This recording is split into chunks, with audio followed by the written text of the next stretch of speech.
कल्पना कीजिए, आप पृथ्वी से इतने दूर चले जाएं कि सूरज सिर्फ एक छोटा सा चमकता हुआ तारा दिखने लगे, जहां ना कोई ग्रह हो, न रोशनी, सिर्फ अनंत अंधेरा। लेकिन उस अंधेरे में आज भी इंसानों की बनाई एक मशीन सफर कर रही है। उसका नाम है वॉयेजर, एक ऐसा स्पेसक्राफ्ट जो 1973 में लॉन्च हुआ था और आज 2026 में भी अरबों किलोमीटर दूर जाकर हमें सिग्नल भेज रहा है। लेकिन सवाल है, वॉयेजर आखिर कहां तक जाएगा? क्या ये कभी रुक जाएगा? क्या इसे कोई एलियन सिविलाइजेशन ढूंढ सकती है? और जब इंसान खत्म हो जाएगा, तब भी क्या वॉयेजर ब्रह्मांड में घूमता रहेगा? आज की इस वीडियो में हम समझेंगे वॉयेजर मिशन की पूरी कहानी और जानेंगे कि इंसान की यह छोटी सी मशीन आखिर यूनिवर्स के किस कोने तक पहुंच सकती है।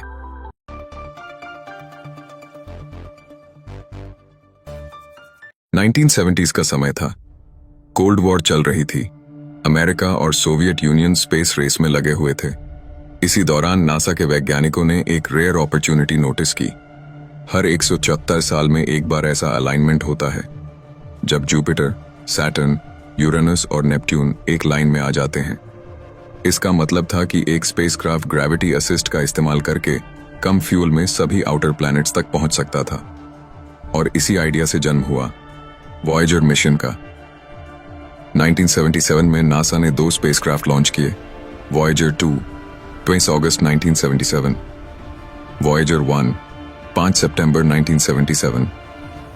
मजेदार बात यह है कि वॉयेजर 1 बाद में लॉन्च हुआ, लेकिन उसकी स्पीड ज्यादा थी, इसलिए वो आगे निकल गया। इन स्पेसक्राफ्ट का ओरिजिनल मिशन सिर्फ प्लैनेट्स की स्टडी करना था, लेकिन बाद में यह मिशन इंसानी इतिहास की सबसे लंबी स्पेस जर्नी बन गया। वॉयेजर स्पेसक्राफ्ट ने आउटर प्लैनेट्स की ऐसी तस्वीरें भेजी जिन्होंने एस्ट्रोनॉमी को बदल दिया। जुपिटर वॉयेजर ने जुपिटर के तूफानों की डिटेल्ड इमेजेस भेजी। सबसे शॉकिंग डिस्कवरी थी आयो मून पर एक्टिव वॉल्केनोज। पहली बार साइंटिस्ट्स ने अर्थ के बाहर एक्टिव वॉल्केनिज्म देखा था। सैटर्न वॉयेजर ने सैटर्न के रिंग्स को अनप्रेसिडेंटेड डिटेल में कैप्चर किया और टाइटन मून के एटमॉस्फेयर के बारे में क्रूशियल डेटा दिया। आज जो टाइटन फ्यूचर कॉलोनाइजेशन डिस्कशंस में आता है, उसकी फाउंडेशन वॉयेजर ने रखी थी। यूरेनस और नेपट्यून वॉयेजर 2 आज तक एकमात्र स्पेसक्राफ्ट है जिसने यूरेनस और नेपट्यून को क्लोज रेंज से देखा है। नेपट्यून पर फास्टेस्ट विंड्स डिस्कवर हुई और टाइटन मून पर नाइट्रोजन गाइजर्स भी देखे गए।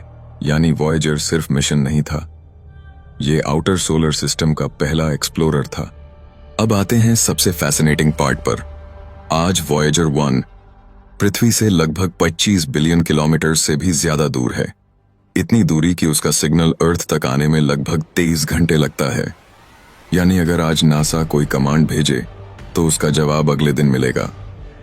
वॉयेजर अब सोलर सिस्टम के आउटर बाउंड्री को पार कर चुका है।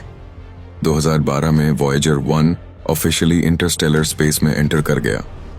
इसका मतलब अब वो सिर्फ हमारे सोलर सिस्टम में नहीं है, बल्कि स्टार्स के बीच के क्षेत्र में ट्रैवल कर रहा है।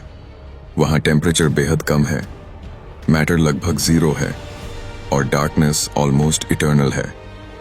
फिर भी वॉयेजर लगातार आगे बढ़ रहा है। अब सबसे बड़ा सवाल, वॉयेजर आखिर जाएगा कहां?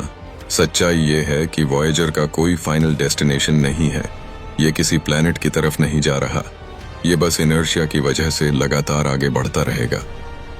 स्पेस में फ्रिक्शन नहीं होता, इसलिए जब तक किसी ऑब्जेक्ट से टकराव ना हो, वॉयेजर थियोरेटिकली अरबों साल तक चलता रह सकता है। साइंटिस्ट्स के मुताबिक लगभग 40,000 साल बाद वॉयेजर 1 एक दूसरे तारे के रिलेटिवली करीब से गुजरेगा। लेकिन करीब का मतलब भी ट्रिलियंस ऑफ किलोमीटर्स होगा। यानी यूनिवर्स इतना विशाल है कि वॉयेजर के किसी चीज से टकराने की संभावना बेहद कम है। वो शायद हमेशा के लिए मिल्की वे गैलेक्सी में भटकता रहेगा।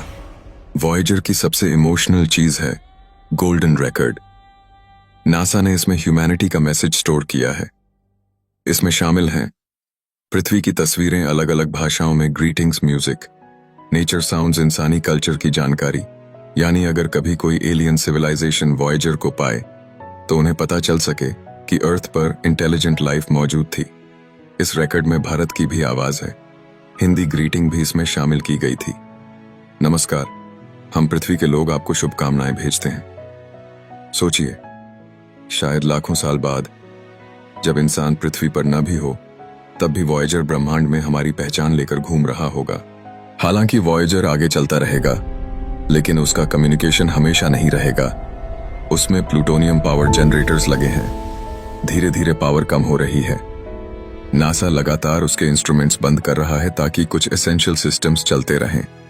साइंटिस्ट्स का अनुमान है कि 2030 तक वॉयेजर के सिग्नल्स पूरी तरह बंद हो सकते हैं। उसके बाद वो साइलेंट स्पेसक्राफ्ट बन जाएगा। न कोई सिग्नल, न कोई कम्युनिकेशन, बस एक डेड मशीन जो एंडलेस डार्कनेस में ट्रैवल करती रहेगी। वॉयेजर सिर्फ एक स्पेसक्राफ्ट नहीं है, ये ह्यूमैनिटी की क्यूरियोसिटी का सिंबल है। सोचिए, 1974 में लोग लैंडलाइन यूज कर रहे थे। इंटरनेट नहीं था, मॉडर्न कंप्यूटर्स नहीं थे। फिर भी इंसानों ने ऐसी मशीन बनाई जो 50 साल बाद भी स्पेस में काम कर रही है। वॉयेजर हमें याद दिलाता है कि इंसान छोटा जरूर है, लेकिन उसकी इमेजिनेशन इन्फिनिट हो सकती है।